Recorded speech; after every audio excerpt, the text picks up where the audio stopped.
प्यारे दोस्तों, आज हम आपको एक माँ और उसके जालिम बेटे की कहानी बताने वाले हैं। माँ के इंतकाल पर लाखों रुपए खर्च करने वाले बेटे ने अपनी माँ के साथ किया ये आपको बताते हैं। दोस्तों, किसी गांव में एक औरत अपने 5 साल के बच्चे के साथ रहती थी। कुछ महीने पहले उसके शौहर का इंतकाल हो गया था, लिहाजा वो औरत अपने इकलौते बेटे की तालीम और तरबियत के लिए लोगों के घरों में काम किया करती थी। उनके बर्तन मांजती, कपड़े धोती और उनके बड़े बड़े घरों को वो औरत अकेले तन्हा साफ करती ताकि अपनी बेटे की बुनियादी जरूरतों को पूरा कर सके। और उनके बड़े बड़े घरों को वो औरत अकेले तन्हा साफ करती ताकि अपने बेटे की बुनियादी जरूरतों को पूरा कर सके। वक्त गुजरता गया और कई साल बीत गए। अब उसका बेटा जवान हो गया था और किसी अच्छी कंपनी में नौकरी करने लगा। उस लड़के की अब शादी भी हो चुकी थी और उसका एक प्यारा सा बेटा भी था। वो औरत अपने बुढ़ापे की दहलीज पर दस्तक दे रही थी। बेटा शादी करने के बाद और नौकरी मिलने के बाद माँ का एहतराम करना तो दूर की बात, माँ के साथ ढंग से बात भी नहीं करता था।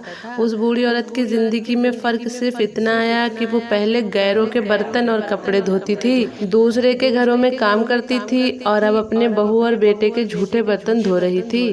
पहले वो औरत दूसरों के घर की सफाई करती थी, अब ये बहू के होते हुए भी अपने घर की सफाई करने पर मजबूर थी। खैर, जो था वो था, लेकिन थी तो वो एक माँ ही। अपने बेटे की खुशी के खातिर वो हर दुख झेलने को तैयार थी। बेटे के पास दौलत की कमी नहीं थी, अल्लाह की दी हुई हर चीज अब उसके पास थी, लेकिन माँ को उसने घर के अलग कमरे में छोड़ रखा था। शायद वो अपनी माँ के एहसान भूल चुका था।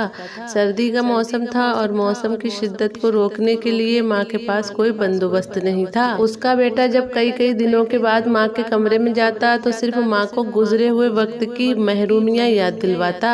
एक दिन सर्दियों की शाम थी। उसकी माँ सोच रही थी कि जब उसका बेटा काम से वापस आएगा तो वो उससे कहेगी कि उसकी कमजोर हड्डियों में अब सर्दी को बर्दाश्त करने की हिम्मत नहीं रही। वो उसे नए कंबल का बंदोबस्त कर दे, क्योंकि इस कंबल में उसे सर्दी बहुत लग रही थी और अब उसे पूरे यकीन था कि उसका बेटा उसकी ये ख्वाहिश जरूर पूरी करेगा।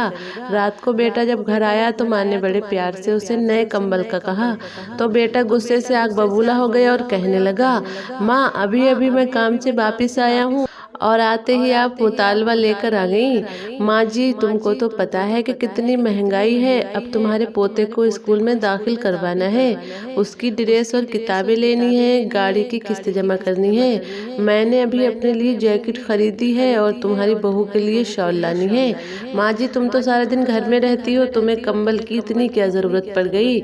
हम लोगों को तो बाहर जाना होता है, घूमना होता है। माँ जी, तुम किसी तरह ये सर्दियाँ गुजार लो, अगले साल सर्दियों से पहले पहले तुम्हारे कंबल का बंदोबस्त कर दूंगा। बूढ़ी माँ खून के आंसू पीकर चुपचाप अपने कमरे में वापस आ गई और फटे हुए कंबल को ओढ़कर टूटी हुई चारपाई के कोने में सुकड़कर लेट गई। सुबह को जब बेटे की आंख खुली तो पता चला कि पिछली रात माँ का इंतकाल हो गया है। बेटे ने अपने तमाम रिश्तेदारों को माँ के जनाजे पर बुलाया और माँ के कफन दफन और मेहमानों की खातिरदारी वगैरह में लाखों रुपए खर्च कर दिए। जितने भी लोग नमाज़े जनाजा में शामिल हुए उनमें से अक्सर यही कहते कि काश अल्लाह हर किसी को ऐसा बेटा अता करे कि मरने के बाद भी माँ से कितनी मोहब्बत करता है। ये कितनी मोहब्बत करता है अपनी माँ से, कितना पैसा खर्च कर रहा है।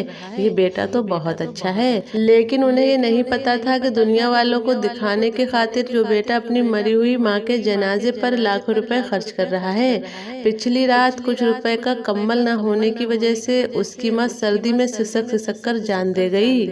तो प्यारे दोस्तों, अपने माँ बाप की कदर उनके जीते जी करो, इसी में हम सबकी भलाई है। मरने के बाद कदर की तो क्या फायदा।